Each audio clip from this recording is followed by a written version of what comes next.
Hello. Hefe has pushed the button, which means we are live. It is Hangout in the Crib with your Battle Pirates Crib crew. Just like last week, we have Holsh. Hello, everyone. And Hefe. Howdy, everybody. And everybody's doing well. And I'm the VP Professor. And we're here tonight to bring you smooth jazz. No, we're here tonight to bring you some good TLC information because I guess that's the big thing this week. We got 3 TLCs. So I will share my screen and we will get rolling. Right. Time for some TLC.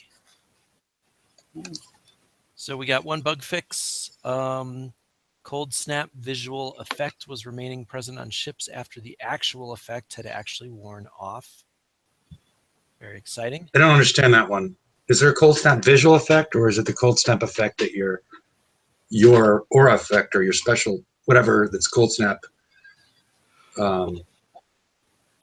is vulnerable to cold snap isn't working? Is that what that means?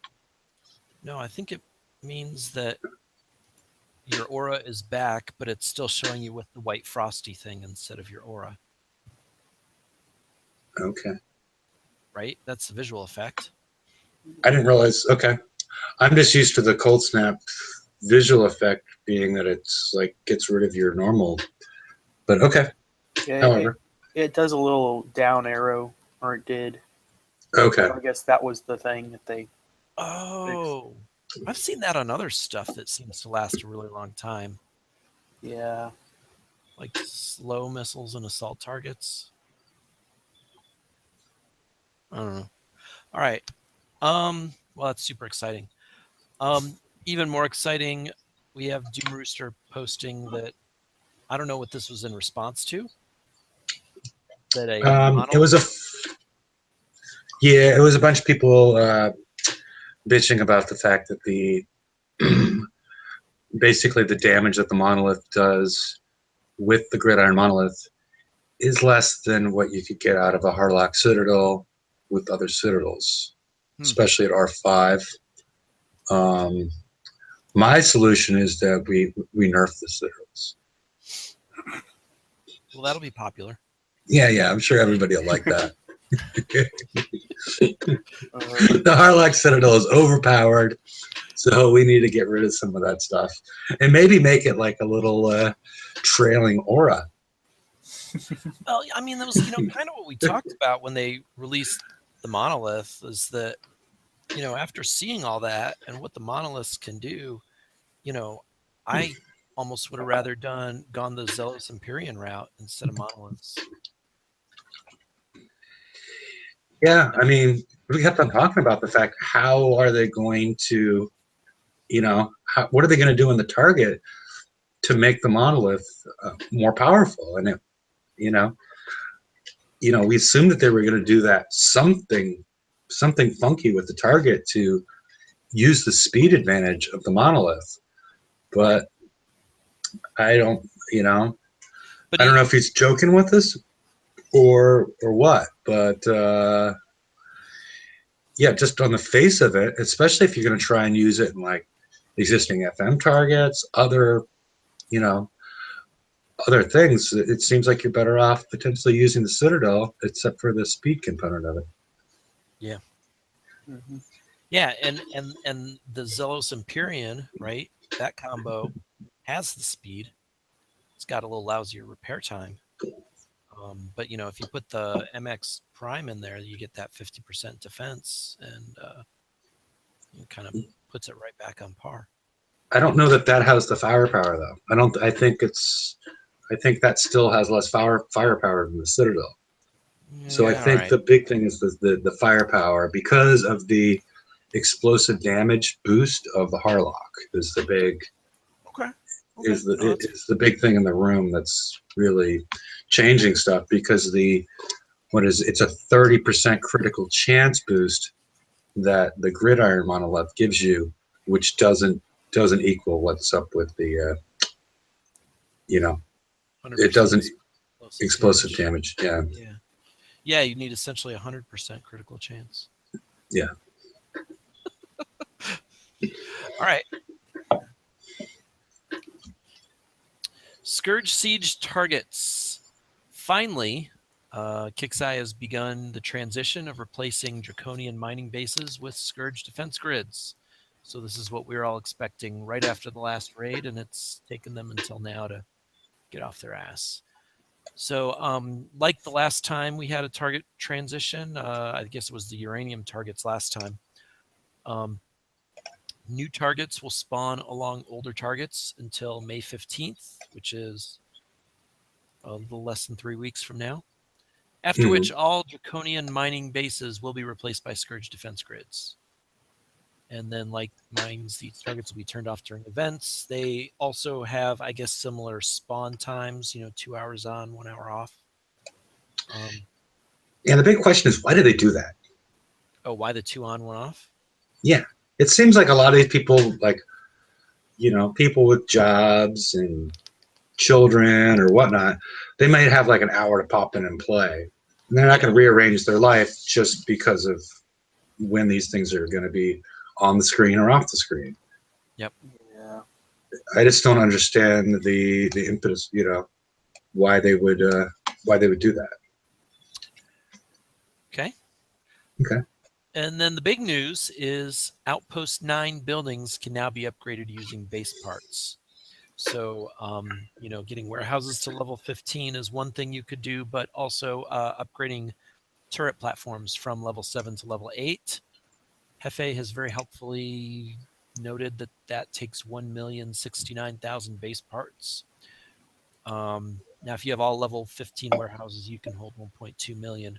So you can definitely, if you're upgraded enough, just do these instantly once you have the base parts. So that's kind of a big deal. Yeah, it's a huge deal. I mean, and this young lady on the bottom right, she's busy going from level 7 to level 8. She is upgrading some sort of platform. Yeah. I find it real tough to focus on the lady, though. Hefe pointed out this is a military vehicle of some sort from the Hot Shots calendar. And, of course, I immediately noted the use of safety wire here, which is no longer allowed by Air Force safety regulations. Safety wire is not allowed even at the O level of maintenance. So she's in violation and should be punished, perhaps even spanked. Not even a chuckle out of you on that one, Hefe? Oh, I'm sorry. Somebody's asking about it, whether we have an officer or whatnot with that number. Oh, that's a fair question. I do. This is using my base, and I do have a Facebook officer. Okay, so then without the officer, it's probably really close to that 1.2 million number. Again, to do some live math, probably just under 1.2 million. Good question. Yep. Peanut Gallery on YouTube. Yep, I was just clarifying. That's why I sort of tuned out the funny part. I'm sorry. I see. I was being, I was reaching out to the community. Okay. All right. And we got the answer is 1,187.5 thousand. Okay. So I stand by my live math, just under 1.2 million. Yep, you were correct. Yep. And I still stand by, don't use lock wire. It's very difficult to maintain and ensure it's properly installed. And so it's really not a safety feature, even though you think it is. Yeah. Can we think of other things that are supposed to be safety features but aren't?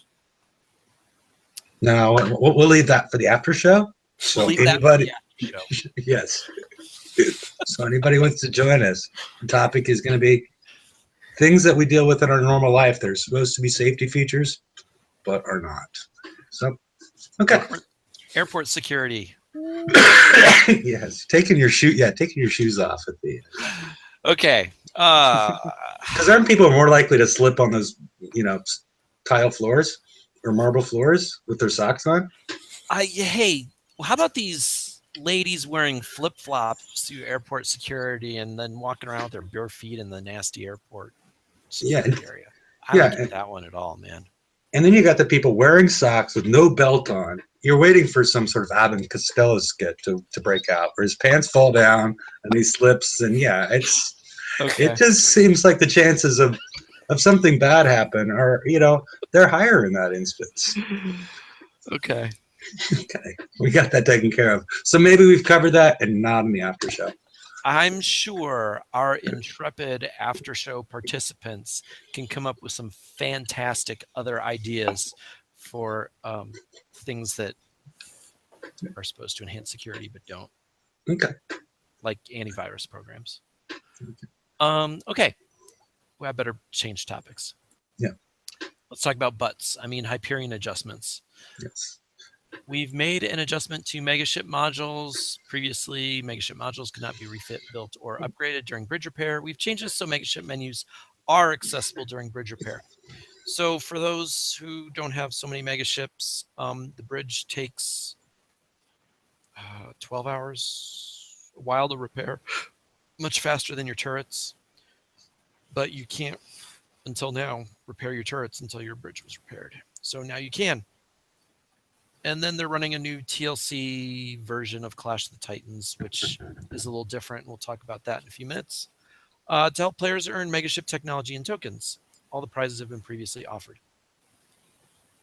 Okay, so we read this as like for people that don't have megaships, like in your base, if a turret is damaged, you can't access it to add a special or do something with it.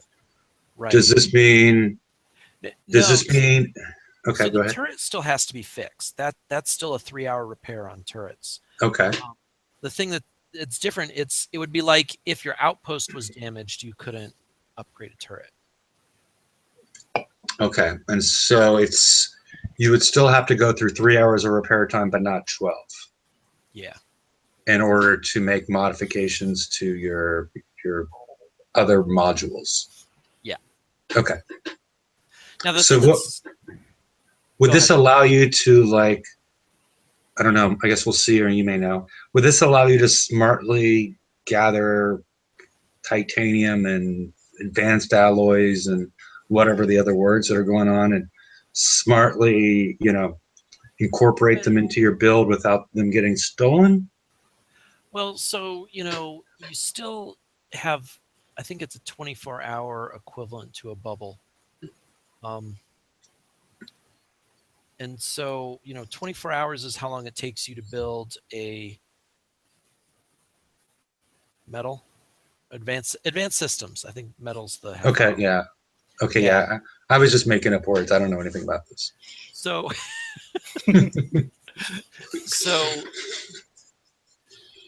So what happens is if you're saving up and then you get hit and you lose one, you lose a day because you lost that advanced system piece that you've been storing up. And so it takes you a day to build it. So this doesn't really help. You might be able to spend it earlier, but you probably lost, if you lost the advanced system you need, it's going to take you a full day to build another one. Sometimes I think about building an extra one. So I'm like, if I do get hit while I'm trying to build up the metal that build in a half hour, then I'm not stuck holding all that metal, which is expensive to build, while I'm taking a whole day to build another advanced system. But I still don't do that. I just grin and bear it. So, yeah, it was kind of a ramble. Sorry. Okay. No, but it sort of answers, because a lot of people, after the new Foundry changes, there's going to be a lot of people that have really no knowledge of megaships and are now going to have them. Yeah. So, well, okay. So first off, with the mega ship, I think the strategy I took used to be when I was getting started was build a module and then put the ship weapons on it and then build another module. But what they did is they made the gun modules so cheap. Now I think it makes the most sense to just build out all your guns because it just takes one advanced system to build a gun. And then you can start thinking about the other stuff. Okay. So, anyway. This next one, Hefe, you were going to talk about this picture. It's our VXP target. Yeah. The VXP target, the 101 or whatever it was also described as an S target preview, or the S target for May. And if you notice, there's about in the zoom in on the top left, there's 3 targets with just the little blue lights, and I'm assuming those are space holders for something to come in the future, either on the next S target we see or the second generation of the S targets. So there's about, I don't know, 12, 15 of these throughout the S target.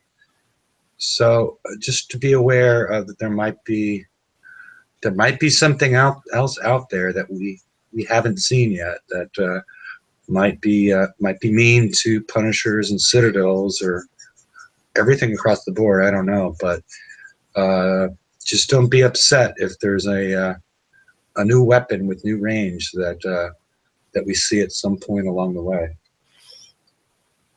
I don't know what it is. I'm just saying, be warned. That's about it on this. Okay. Holsh, anything to add? Not really. I mean, how'd you find these VXP targets? Easy. Well, I just hit the fleet, so Yeah, okay. Good.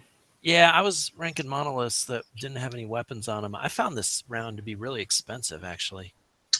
I wasn't. Well, yeah, that's the tricky part, that they go between now. My advice, as far as, I don't know if we mentioned on the Wednesday show. I think we did.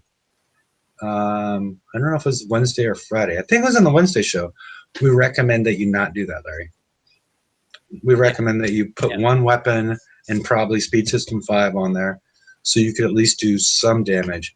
Yeah, because it got really expensive. I was only doing 3 ships, and I spent, I think, over 100 coin. Oh, yeah. I was able, even with on the Friday show, we went through it a little bit. If there's a pattern that you could sort of drive, because I had my Gridiron Monolith that only had 1 Harrier on it with SFB3, so it's not doing a lot of damage. Mm-hmm. But with only 2 repairs, I was able to get it to 66%. That's pretty good. With no coins, by just basically tricking the ships that were following me and being able to retreat multiple times, because the amount of damage that you're taking on a ship like that is the amount of armor exceeds the maximum that you can get from 1 encounter. You follow me? So even if you're just pretty much taking damage, if you can retreat and then go back in and take more damage, you're going to get more VXP than if you just die in one fell swoop. Really? Yeah. That might have made it to me. Yeah. Friday show, Larry. Got to watch it. Yeah, well. It would have saved you 100 coins. I guess. Yeah, maybe. I'm sorry, go ahead. So there is one other interesting thing I did take advantage of during VXP weekend, and that is the gluttony. Mm-hmm. So if you have a Conqueror hull you're trying to rank, right, you can bring the gluttony in, and so when you use the gluttony repair, right, you get more VXP, taking more damage in an encounter. Yes.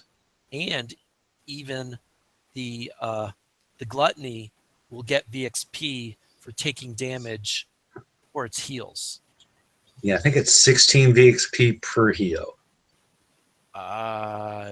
Okay. Per heal cycle. Well, We did that on okay. I'm sorry, but go it's ahead. more than that in a VXP target. I think you just get the VXP from taking damage. So in a sense, you're double dipping, right? Because you get VXP on your gluttony if you still need it, and then you also get VXP on the ship you healed and then takes more damage.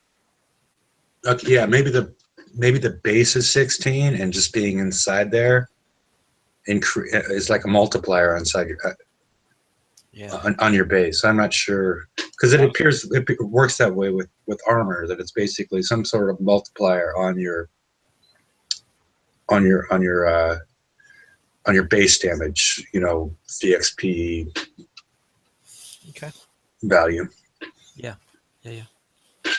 Okay. So let's talk about the Alpha Defense TLC. Similar to the Above the Law campaign, featuring bases from the community. 9 different player bases, although if you already have the Alpha Behemoth, you get to skip prize pack 1. No new prizes in here, so if you're caught up, there's nothing new, as Hefe showed here with his screen captures. So the only thing he could have earned on this was the tokens for VXP build.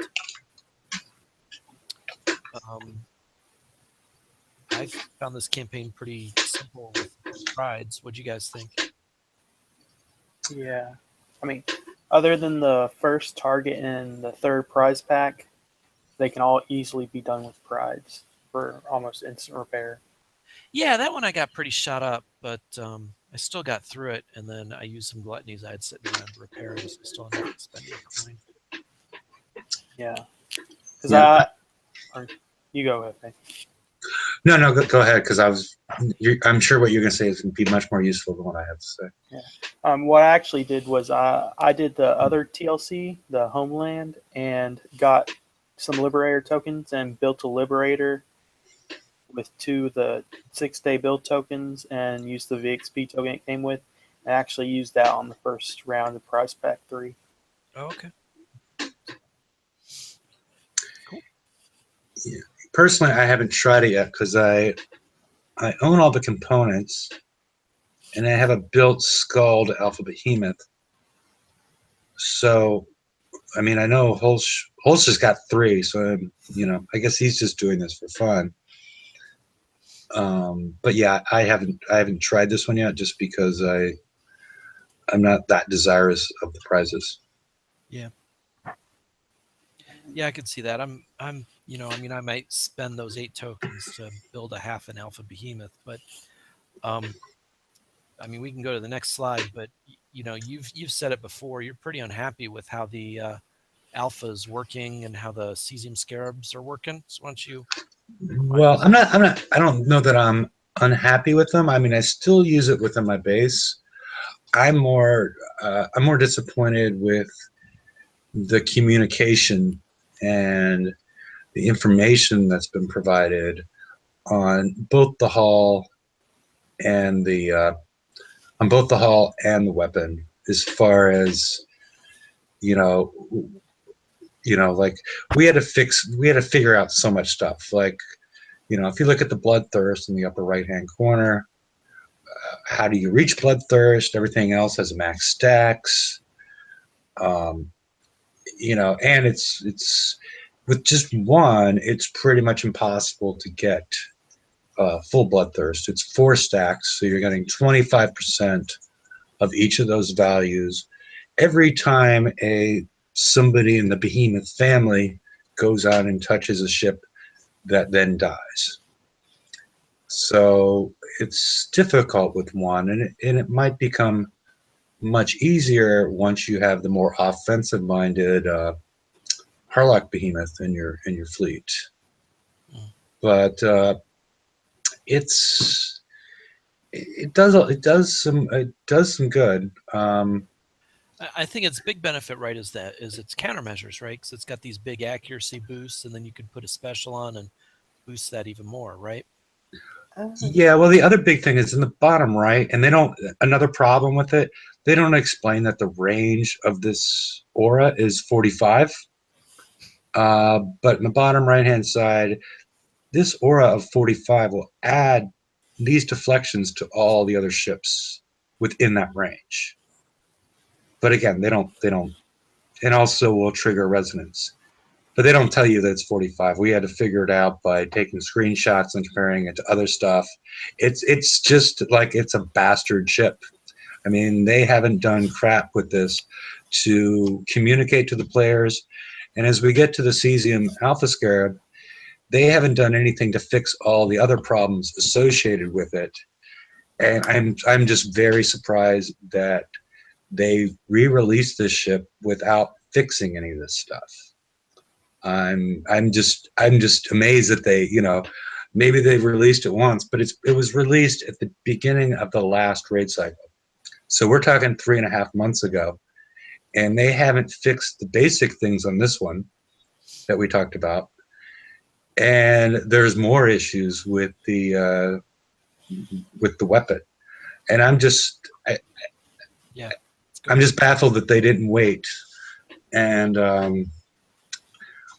they didn't fix them before they go with this re-release to everybody. One example is if you look at this one, there's so many things wrong with it. If you look at the defense section, what this means is it's adding 100 deflection to any ship that you put it on of pretty much all the weapon, all the damage types. But it's not reflected on the hull once you do that. If you file a ticket with customer support, they will tell you it's working and it's just a graphical glitch. Yeah. But this is a graphical glitch that's been going on for 3.5 months. Yeah, and they've re-released it with this. And then if you look at UAV reload, it's supposed to be 0.2, and it's supposed to hover over a target for 1 second. It actually only fires once, not 5 times as described there. And then there's another issue, which I'm not certain if it's intended or not, that the Cesium Scarab, the UAV itself is dumbfire. It's going to go to where the target was when it left your ship. And then the weapon that it fires is also dumbfire. I guess probably some people remember when George and I think we did this, I can't remember if we did it live. I think we did it live on the show as well, on a Friday show. And he circled me at, I think with a Liberator for 5 full minutes within range. And I was firing at him the whole time and never hit him. Yeah. And I don't know if that part of it is intended or not. Right, because that was the cool thing about UAVs when they were released, is UAVs would never miss. Right? Yeah. When a UAV launched, they were evade proof. Yeah. And that's because they were dumbfire. Yeah, they admitted that they were dumbfire and whatnot. Okay. So, but these seem to miss a lot and the old ones didn't? Or is it just that ship speeds are faster? Well, the D100S was a previous one that was also dumbfire, and they did a couple things to fix that one. They haven't fixed this one. Not all the UAVs have dumbfire projectiles. Okay. Or the projectile speed is so fast that it doesn't matter. Yeah. I'm not sure which one it is. I just never got into UAVs, I guess.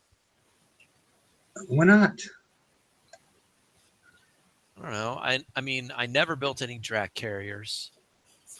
I'll say I was late to the party on the Harlock's Atlas. Mm-hmm. And I don't know. There you go. Okay. Well, we did the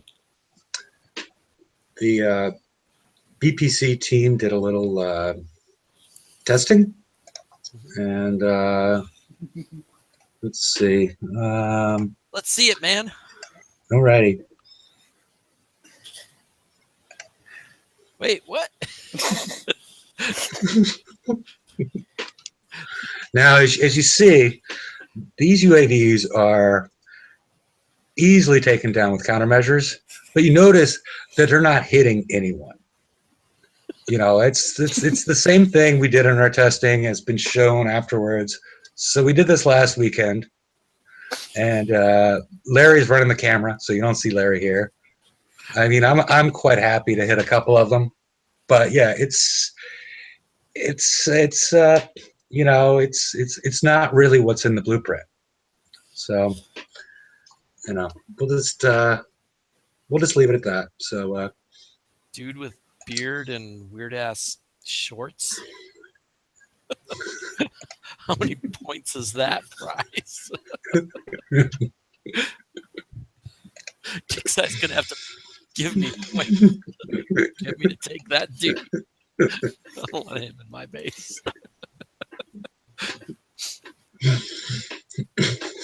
All right. Are we ready to move on? yeah. Okay. UAV Overdrive, also available in this, whatever the heck it's called. Harlock. No, not Harlock's Alpha. Alpha Behemoth campaign. DLC Delight. If you are building UAVs, this is basically saying that UAV Overdrive is the thing to use. Much more to say? Not really. Yeah, I just wanted to show these because people weren't familiar with them, and you know, if they didn't win them in the, because they could only been won before in the, if you had basically won the Cannoneer early and bought the Millennium Gun and whatnot. So there's a whole list of people that didn't have all this technology. Because it was difficult to get because it was in the first raid of last series. Yeah. All right.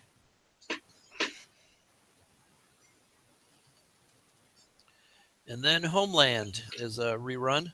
Mm-hmm. This one was kind of cool because it sort of alternates, right? The first 4 encounters are garrison targets. Mm-hmm. And then there's a base for conquerors, and then another garrison target, and then a 7th encounter is another base, and that's the mastery prize. You have 7. So you can win liberators and liberator build tokens.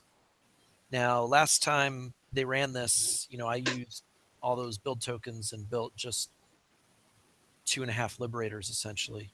Mm-hmm. So I'm kind of psyched for this because then I could build 2 more liberators and finish my fleet. Yeah, and do it without any dock time. Right. Yeah. And again, we go into all the blueprints for people that didn't win them last time. Yeah. One tip on Homeland is those missiles, and we've talked about this before, but I'm going to say it again just in case you're new to the Homeland party. This is the one where those missiles have priority targeting, and if you get your remote targeting ships too close, they will get shot at by missiles. You can do these garrison targets pretty low damage if you you know, you have to be careful to kind of stop your remote targeting mortar ships as soon as that yellow circle gets on kind of the nearest turret. You just want those to stop and only bring in your tank. And Mike brings up a good point that I've heard from a couple of other people today is that the icebreakers work well on this target, and they were not available the first run through on Homeland. Yeah, I heard that. I haven't tried it yet. I have 2 icebreakers in my. Yeah, I use my 4 icebreakers, and I can do like 1 mastery round with the first 4 targets, and the 6th target was about 1.5 hours damage. Nice. So that's really nice. Because yeah, I mean, if you're using it was a lot faster than having sits too. Yeah, yeah. I mean, if you're using the Citadel and Punisher, you know, like I kind of implied, it does take some careful driving, and you know, you got to kind of go in, kill all the targets, and then come back out and get the ships, and it takes a while. So if you can blast through with icebreakers, yeah, go for it. Okay. And I did get a question from we did get a question in chat from oops, Paul. Is it possible to do it all without any Conqueror fleets? I haven't. Are those targets Conqueror only? Oh, I you are able. I know because I did it by accident. I know you can bring in your garrison fleet to that 5th target. okay. So I don't think it blocks out the non-conqueror fleets, but they're definitely bases. So if you try and use something else, you're going to get chewed up. But I guess if you're desperate, go for it. Give it a shot. Yeah. Yeah, I think I do recall. I'm not sure if it's this one or some other ones where people were finding some smart ways to do it with some of the other halls. Yeah, I mean, I guess I can imagine, you know, if you have enough expendable ships to run in there, I guess if you have citadels, you can just blast in tanks to spot for citadels and work your way in. Yeah, especially for the first prize pack. That's what I recall mostly seeing videos associated with people doing that. So yeah. It gets tough when there's middle island stuff. It'll, you know, you work so far in, but then the middle island just kills your spotter. yeah, but we know how powerful. Like if you're running citadels, or like you know, they can be pretty powerful if you got a spotter that'll stand up for a little bit. Yeah. Yeah. Okay. Here's the Liberator. It's a missile hull. You know, you put missiles on there. It's got a great range. You get this 10% extra range. So that puts you up in the 107 or something like that. Yeah, or 106 point something, and yeah, I didn't find any good bra burning pictures to put with this one, so I'm sorry, everybody.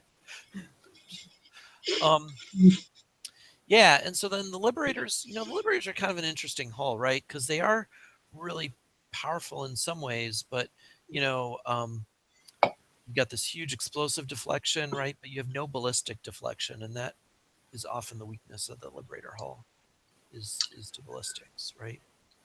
Yeah, ballistics, and then yeah, mostly ballistics, but yeah, the I think what's coming soon, the Hyena, is another weakness because it only has 4,000 penetrative deflection. Yeah. After it gets bloodthirst. Right. So that one's. So yeah, let's talk Hyena and SSKP. So the Hyena is a missile that's a short-range turret, but it does a huge amount of damage. And then the other thing with the Hyena is you can get it to kind of call it, you know, cold snap, Wendigo kind of ranges if you put a range booster and a ATR transformer on. You can get some decent range, you know, enough range to put this in some spots on a center island out of this. And you can boost the damage quite a bit with specials, and it is single salvo. Yep. So you can also it'll do a number on prides as well, and that 50% chance of critical hit. So you can 50% of the time if they're below 50% health, you're doubling that damage, and yeah, you can get this damage. You know, twice what, you know, what's on the blueprint if you know, put your specials together correctly and fire fields or fire support fields and things of that nature. But the big thing is it only has a flak evasion of 40%. So I know that the Bullseye Brigade crew are getting harder to get, which really put a stop to using the Hyenas with too much fervor. Yeah. You know, the people that had 10 of them or whatnot in their base. That slowed them down quite a bit, but the bullseye brigades are getting more difficult to get. And the other thing that you can do is basically pollute the air with. I use a Rhino with scorias, and the Rhino has 15 weapon slots. So even if they're running bullseye brigade, you can overload a lot of prides because the Phalanx 4 only has 9, and they need to be spread out in order to work well. So they would need to put on several Phalanx 4s in order to be effective to completely block out everything. So if you're worried about that, I would make sure that you have some sort of remote targeting missile hull that it basically, you're attempting to saturate the countermeasures that might be on some of the attacking hulls. Yeah. Okay. And then there's the SSKP, which is a real nice missile special. Definitely finds a place when you have a 3rd special slot on your level 8 turret. And even, I think, previously the missile turrets, you'd put a range special and then you'd put a damage special. I could even see this instead of a damage special. Yeah, and also the other big thing is this will convert some of your missiles into sub-killers. Because right now it's only the Deadeye Destroyer that has retargetable built in. So this will allow other missiles to hit submerged subs. Yeah. If they're spotted. Yep. Good point. All right. And then third in the TLC group is the Hyperion Rising campaign, which is your megaship campaign. All right. Time for my bathroom break. Yeah, you go ahead, Hefe. Okay. So now the previous Clash of the Titan had 6 encounters, and each one would give you maybe 1 or 2 new blueprints. Now you're getting some build tokens and a couple blueprints for fewer engagements. So each of these prize packs, at least 1 and 2, and I'm pretty sure 3, those were all 2 encounters. So far I've done the first 2, but I already had all the gear. The thing I still need that's on here is the exo set. So I might try that prize pack 3 today. One tip that I don't know if everybody knows about for doing these megaship campaigns is you get an hour and there's only 2 encounters.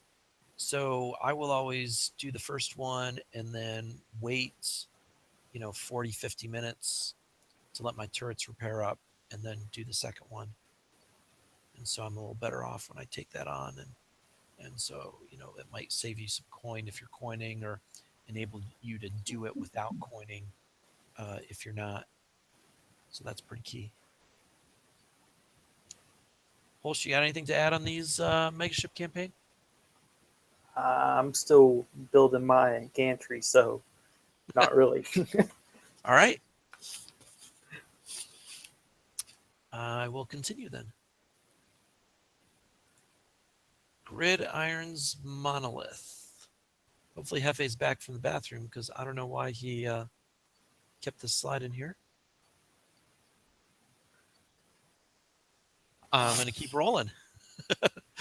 It might be because, like, what Doom or Rooster brought up in the forums, saying they might buff it. Yeah. I mean, the thing that would really, I just think would buff this would be if that aura was just a regular aura and it affected the Gridiron itself. Then you'd have just all that extra deflection. Yeah, that would really make it worth it, but I don't know. Okay. I'm gonna keep rolling. Hefe better piss faster because it's the end of the slides. So since we're early, should we let 99s in who begged to come on the air for his special announcement? Sure. I'm going to say yes, and I'm going to put a disclaimer. We have no idea what 99s is going to say, and so if it's dumb, the three of us are going to rip him nonstop. So, What's that? 99s. We got Oh. those slides. I don't know. Is there Okay. something special you want to say about the Gridiron? Yeah. Can we go back to that? I thought you were gonna be longer on the Hyperion. No. I know a lot of people are. I know a lot of people. A lot of people are building these. Well, I've run across quite a few people that are building this in a similar nature to building their other monoliths, and this is not. It almost like it's confusing people giving it the same name. This is a countermeasure tank ship. It does not have remote targeting. There's no reason to put a mortar on it. It's not an offensive ship. I mean, mine is going to be a Harrier, solid fuel boosters, 3, and then everything else is going to be speed system 5, and then everything else is going to be antis and defensive. Yep. So don't try to build this in any way like the other ones, because I've just run across a couple people that they're putting OU-10s on it, and those are much better. You know, it doesn't have the damage bonuses. It doesn't have, because under these special abilities where it gives it more splash and more critical chance, it doesn't even impact the ship itself. Yeah. So it has the only thing it has is the projectile speed of 100, but again and again, this is not an offensive ship. So that's, okay. I just wanted to get that across because I've run across quite a few people that asked me about the builds, and they already got mortars on it. All right, I guess I haven't run across anybody quite so misinformed. Let's hope 99 says something smarter to say than that. Oh, no, okay. Oh, well, I guess I can post the. Should I post the link for the after show? Is that what we were saying? I guess so. We'll keep it on the air while he's got. Yeah, we still got 12 minutes, so I mean, I could always turn the volume down to 0 if he's blathering. But oh, I think we all want to hear it. I'm super excited. Alrighty. So if anybody would like to join the show, get in. So, you know, if we can fill it to 10 before 9 gets on, we don't have to hear what he's talking about. So, what's that? yeah. So, and I'll take you off of present. Okay. There we go. And there he is. Nope. Nobody else was quick enough. Nines was the quickest. Hey, Nines. Hello. First of all, screw you, Hefe. Hey, Hulch. Hey, Brett. All I was going to say. One talking shit. Okay. Screw Hefe. Okay. Remember, I can turn your volume, not just mute you, turn your volume down to 0. So just keep. All I was going to simply say is with the Hyperion Rising campaign, it is possible to complete all 3 packs with just rockets. I've had a lot of people ask me or do it, and you can do it. You just need to actually upgrade your rockets. Okay. But so they would have had to already build their Hyperion with a bazillion Congreves, right? No, one guy I talked to did it with 4 of them, but they were upgraded to level 2s. All right. Well, I mean, that's cool, I guess, but it's still pretty far along. Okay. Well, Nines, that was a big build-up for. I mean, it wasn't dumb. I'll say that, but it wasn't. It was only mildly interesting. Do better next time, please. Well, I mean, personally, I don't know. Okay, so rockets are something that you get right away? No, they're not. So if you don't have them already, In fact, I think in this one they're in the second prize pack. Yes, they are. So, like I said, you got to be. I mean, if you've got 4 rockets, you're pretty far along. But the thing is, aren't they? If I remember right, aren't they not in the first prize pack for the very beginning, or in the old setup? They are in the. No, I don't think they were the first.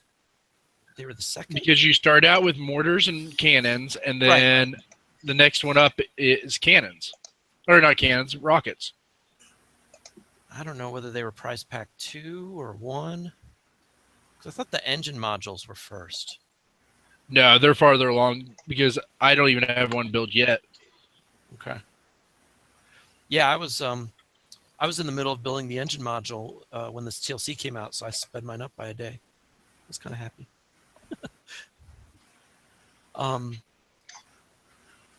Okay, well, yeah, I mean, I've built 3 rockets and haven't upgraded them, and then I've been doing a couple guns. And then I'll tell you what, I got the drone module and then upgraded the drone module to level 2. And that is a really good thing. Level 1, that didn't seem like they did much damage, but then at level 2, it started to do some noticeable damage. Always upgrade your drone modules first. They'll carry you through every TLC. Yeah. Yeah. All right. So what else is going on, after show people? Well, I found out something about the new targets is kind of interesting. They took out took out the ability to zombie them. So I wonder if that's going to be a trend going forward. How did they do that? Well, I was able to launch my fleet with I've been doing it for the entire raid or whatever in the TLC, and then I was able to hit it with just a few points of hit points. And I found out when I try to go on the target, it says you need to return home to repair. So yeah, don't you need like 10% on your fleet? 1% is the usual. Oh, okay. Yeah, so I mean, it was just a significant bump into whatever it was because I was going out with like 15 hit points into the raid in the TLC. So but you could hit other targets, but then you couldn't hit the siege? Well, I could hit the same targets that we're seeing now. I could hit them in the TLC and I could hit them in the raid, but I couldn't hit them once they hit the map, once they just released this new one. Yeah, but do you think maybe you were just under 1%, or do you know you were identical? It was well over whatever I was using in the raid. I mean, I was okay. It was 15 hit points was what I needed in the raid. Huh. And it was significantly more than that, whatever it was. I didn't even get to the point where I did it because I just repaired the whole thing overnight. Okay. Interesting. What else is happening? How do we like the other new campaigns? I'm waiting on Holst to share his Zelos build. Oh no, nah. See, I'm not sharing the Zelos build or my Tideseeker build. Those are mine. All of mine. Bullshit. Holes. Are we gonna have to take your chocolate milk away from you? It's already gone. So Yeah, my beer's gone too. Uh-oh. Yeah. We're going to product placement at this point, Larry's had his Yingling for the last 3 shows, so It's been 3 shows. if any other new advertisers would like to, Yeah, like to join in, Yingling is, they're not giving us top dollar, but they're consistent. I'll tell you what, man. It's Anybody always nice. who sends me beer, I promise to drink it on air. Okay. Next, we're going to have Hefe drinking Bud Light on air because Holst is too young to drink. Yeah, I don't drink Bud Light. I might drink 211 on the show. I'm more of a malt liquor drinker than a Bud Light drinker. That Colt 45. Yep, or what was the one with Billy D. Williams with Sink the 8 Ball? I thought Remember that was those Colt ads? 45. Was that cool? But why would it be Sink the 8 Ball, though? I don't know. Because I think you're a badass and a winner when you sink the 8 ball. I'll have to double check that. Sink the 8 Ball. We're doing a little I don't think April on the break. Heffenreffer. Whatever. That was the one from college, man. I knew a guy who'd always be drinking Heffenreffer. What percentage does that have? I haven't even heard of that one. I don't know.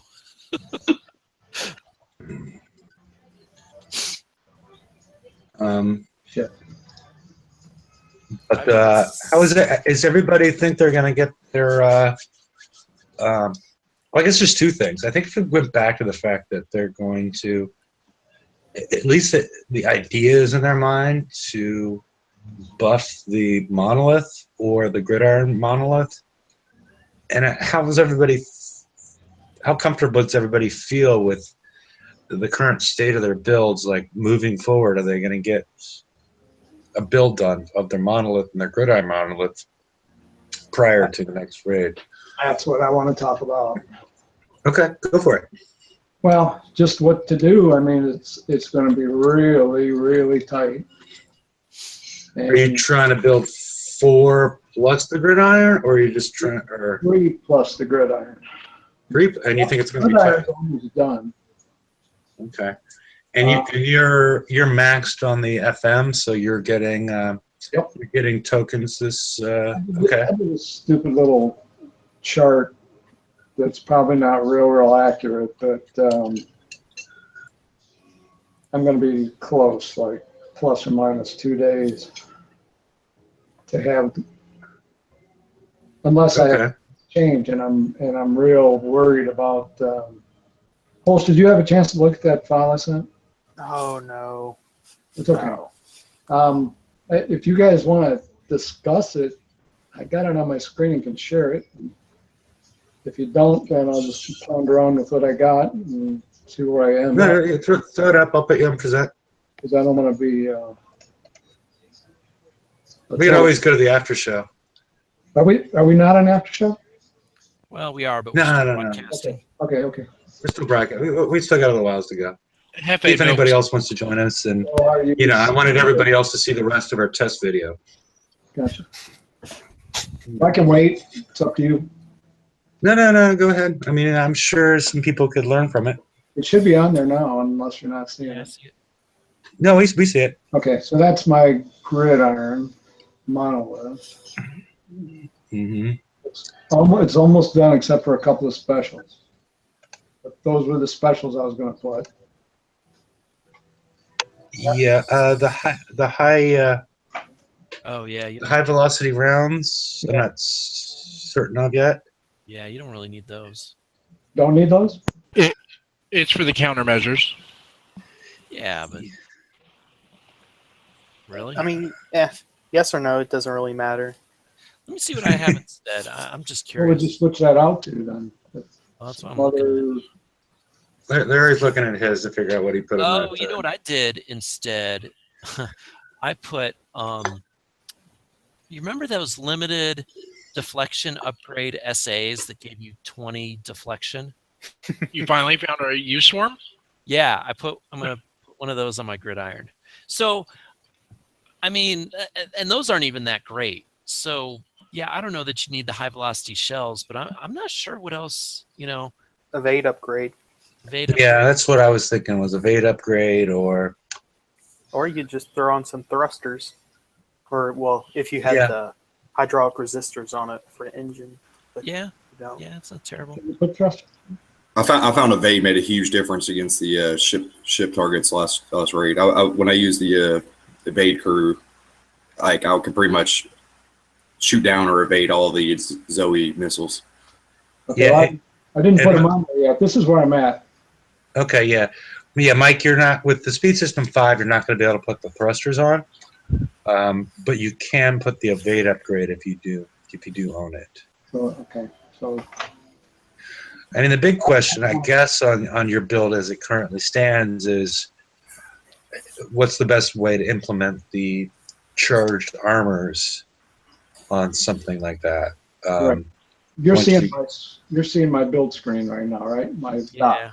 Correct. Okay. Yeah. I would not use it. I'm going to do 2 C1Ms and a D5X. It makes sense to me. I mean, personally, because we've seen issues with the splash weapons not treating the X charged armors that well. Right. We haven't seen the totality. I don't think we've seen the totality of the next set of targets. So things could change, but I mean, personally, I think I like the M armors, and then the charged M armors and the X resistances. But again, we haven't. I don't think we totally know what's around the corner. Right. We may, but you know. Right. Okay, so just change the high velocity rounds to the evade upgrade, and that should be doable then. Yeah, and if you're worried about 1 or 2 days, I would maybe just leave that special blank until you figure out if you're going to go over. Gonna make it or not? Well, I think I'm going to make it. I do think I'm going to make it because I'm counting on it tier 5 twice next week. Yeah. Okay. Does the Gridiron activate the res capacitor? Yes. One thing you might do, you could add, you could take off the frontline countermeasures and add the capacitor No. for the It defense. doesn't activate its own. It doesn't. Doesn't activate its own, and also you'd be losing all the buffs for it's all countermeasures. Well, that's what I was going to get to. You can use the other countermeasure special that actually has a higher accuracy. Yeah. The countermeasure equipment, though, You would save a lot of build time taking off the doing that special, those two specials combined versus the other. I don't have that one on yet. Well, Except for there's not going to be anything to activate it. Yeah. Right. That was what I was asking. I mean, you Yeah. could Sorry. still use like siege targeting and then use the one counter, because I know the one countermeasure has a 40% missile accuracy boost. But it's a 1-day build time. Yeah, that's the other bad thing though. Yeah, I was thinking the res capacitor because it's only like 6 hours or something. So you would literally be knocking off like a day and a half by changing that. But if it doesn't activate, it doesn't really matter. Yeah. See, I made this stupid chart here just to see where I was going to go. Whew. Yeah. Well, I never do. I'm retired. So I'm got 23 build days left. Good thing I'm staying with Hyperions. It saved me building a chart. Well, we got nothing to do. Yeah, we might be done with the raid cycle by the time the Nines is done with that. Okay, so let's go with the evade upgrade there. Should be good. And here's what the rest of it looks like. And I'm kind of questioning this, but I don't know why.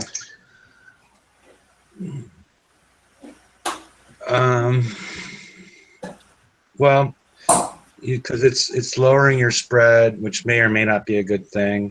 It's sort of hard to tell until we see until we see the final, because you don't have any defensive specials on this. I'll say this much. I saw 4 monoliths with a gridiron. Someone coined the gridiron.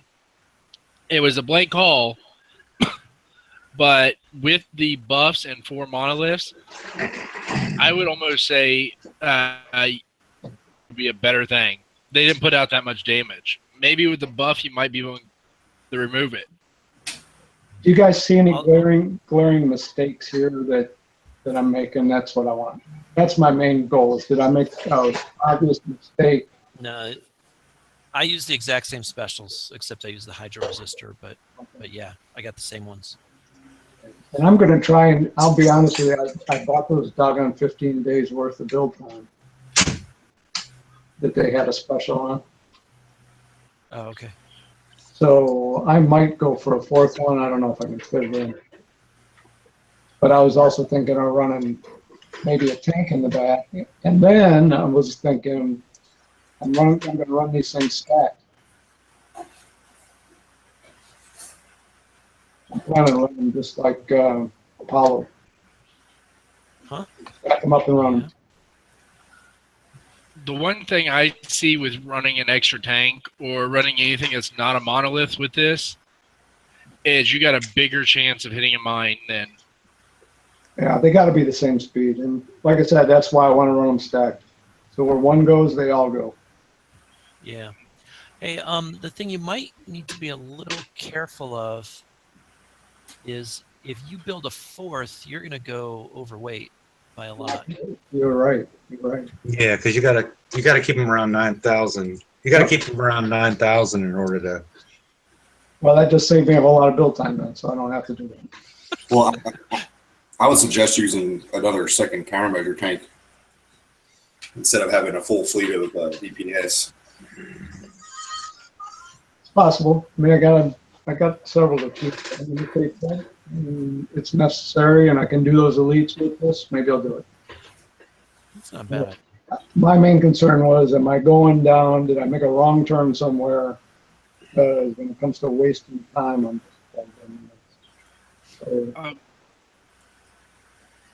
If you do want to fit an extra one in, are those Gales 3s or Gale 2s, by the way? Like ones. twos. Oh, twos. You could drop them for ones and drop. Actually, I don't drop think. some. I'm not sure fours are needed really. Yeah, well, I guess the good thing is, try them and see, right? You can run these on some 112s and maybe get a feel for it. Yeah. Okay, so no glaring problems. Just continue on, and that's I mean, I didn't bother with the charged armor, but at all. no, I didn't bother with any armor on mine. I don't know. I mean, I guess it depends. You never know, right? I myself have theorized they're going to add back in that missile remote targeting, or priority targeting, so it might help you out. It might save the bacon. I don't know. Yeah. Again, if you want to save build time, you could start without it. Right, I'll put it on last because I tend to piecemeal build them. You can see how I did that one, and Yeah. you can see I did that one, and then the other ones I'm just building the same way. So, Yeah. Might. Yeah. so I piecemeal them. Okay. I do appreciate that help, guys. All right. So what do you think, Hefe? Should we end the show with that?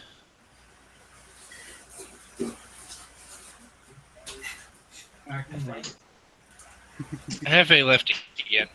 Hefe left day. Okay. Well, we can keep yapping, I guess.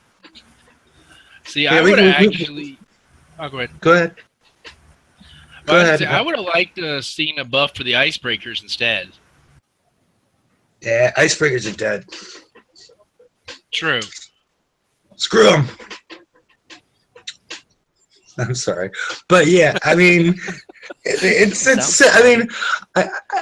I mean, they can do two things. They can buff the ships, or they can change the targets. And I don't understand buffing the icebreaker because there's not an equivalent. The Monolith has an equivalent in the Citadels, but the icebreaker doesn't really have an equivalent. So they can modify the target in order to improve the icebreaker. But pretty much most things they would do to improve the Monolith in the target would also improve the Citadels. So you're trying to create a space between them where one is advantageous over the other. And I think that's potentially might be a cleaner approach for them, as opposed to just start buffing everything, is more to take account of them in the targets themselves. I was thinking simply a range increase on the rocket might help it a ton. Yeah. But again, they could change the targets versus changing the ship itself. The thing with increasing the rocket range is then it's not really. It's supposed to be a blitz hole, not where you're worried about your range. That's the thing. Yeah, that's what I mean. I mean, if you're following me, Nines, it's there's not an equivalent type of haul in the game as that I know of to the icebreaker. So they can They can game all that within the target with proper planning in the target. That's why I'm saying screw the I do icebreaker. agree. Okay. Well, do we have anything else that anybody else needs to know outside of me and Larry and Holsch and anybody else and Mike? And we can go off the air at this point. Well, Or we can go through more of my drone testing I did over the weekend. Set it to music. Asking in chat because apparently he's shy on the air, but asking about using icebreakers as a tank, which I mean, it's not a terrible idea if you don't have a gridiron, especially. I used that upgrade. It worked pretty well. I never had to repair the thing. I could go all day long with it. So during the raid, yeah, it takes a little bit more driving because it's not speed match with my Citadels, but yeah, it works really well as a tank. I got 2 or 3 Flantax and the rest Hails and then a spotter. It works pretty well. Okay. And so, but it just, I mean, did it work better than the Punisher though? Yes and no. It worked significantly better as far as taking damage. But it did not speed match. So by the time I speed match, I had those Punisher tokens from the FM left over. So I just adjusted my speed. I took my engine completely off of the Punisher, and I just put a couple speed plates, and then it actually ran and turned exactly with my Citadels, and then I could just auto the targets, like they would actually stay together. So it was a lot easier. But the icebreakers, yes, they're better at taking damage because they don't have the range. Yours probably didn't have. Yours didn't have like long range, right? You had rockets. No, well, I had 3 with rockets, and then I had 1 with the missile because I kind of I wanted to have two plans. You know what I mean? I wanted to have a backup plan. Okay.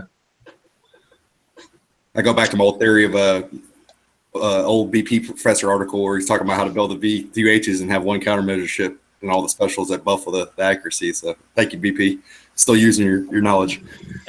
And excellent. I'm still loving your last article. Yeah. Well, sometimes people just aren't good. Yes. Well, I mean, you could just sort of shock people out of the box and to like start thinking again, because this raid allowed you to experiment and do other things, and we've been so conditioned against that beforehand. Yeah, it did. That it was such a thing where you didn't have to have done anything to prepare for this raid, right? If you just had a good FM fleet, you were set. Unless you use vendettas. Well, okay. Fair enough. Yeah. We apologize. We apologize for those people last week, the stubborn ones that wanted to stick with the vendettas. But yeah, I mean, the rest of them, you didn't have a lot of excuses except for you, because I think there's a large group of people out there that aren't used to driving in raid targets anymore because somebody else will do it for them in their alliance. And that was another problem, which is, I think, much less forgivable than being stubborn with the vendettas. Well, yeah, and certainly if you're getting someone else to do a raid for you, don't kid yourself and tell you're good at this game.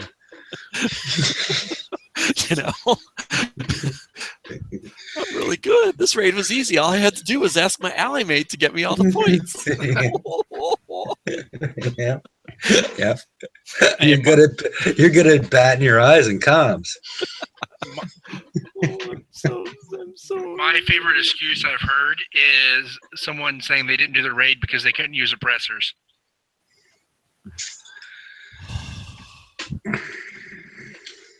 Those are your people, guys. Oh, screw you. Nobody told me that. It was the vendetta because you couldn't even use the tier 6 conquerors at anything before, so that's not any excuse. It's got the power to turn your weekend to do this. Okay, I'm gonna put you on mute. Have done this. The legendary Hustler Raptor. All right, TV man, better mute yourself. Okay, I did it. Well, Holsh beat me to it. Yes. Thank you, Holsh.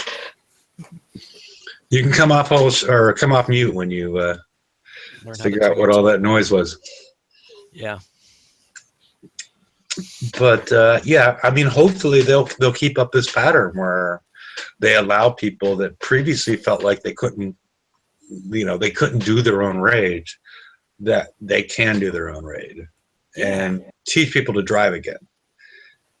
Because I mean, so many people survive on people giving them auto fleets and then doing the raid for them and whatnot, that it's not much point if you're just gonna I don't get the point of it if that's how you're playing the game. Right. So, well, does anybody have anything else that's YouTube worthy? Once, join twice. Well, I guess we'll say our goodbyes. All right. And good night, everybody, and we'll see you on Friday, where we hope to have more information on how the Monolith has been buffed in some way to differentiate it from the Citadel. And until then, Good night, everybody. Good night. Yeah. Good Night. night, Night. everyone.